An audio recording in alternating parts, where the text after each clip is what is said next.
Gumawa naman tayo ng masarap na dessert. Mango cake ice cream. Gumamit lang ako ng 5 chocolate bar tapos dinuro ko lang siya at pinalatin ko lang. Pwede nyo rin siyang i-slice sa gitna tapos isalansan nyo na lang. Gumamit din ako ng 1 can ng crema asada. Chilled na siya overnight. Pagkatapos ay gumamit lang ako ng hand mixer at kung wala naman kayong hand mixer, pwede naman kayong gumamit ng wire whisk.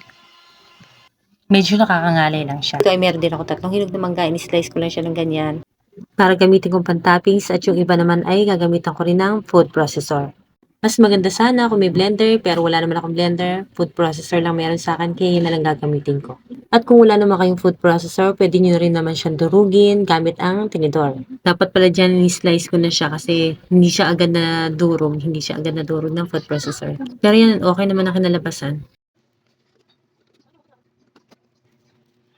Nag-separate din ako ng konti para ipantapis ko lang din. Skip nyo na lang sa part na yan kung ayaw nyo maglagay ng mango puree sa ibabaw ng yung mango cake ice cream.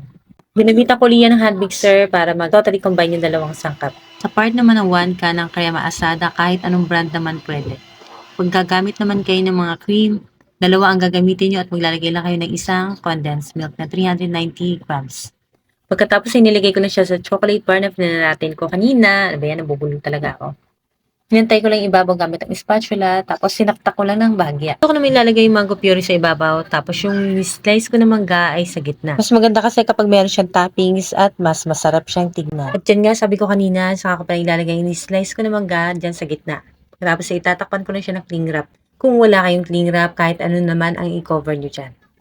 Chinilt ko lang siya overnight, at yan, okay na ang ating mango cake ice cream. O diba, sobrang sarap at madali lang siyang gawin.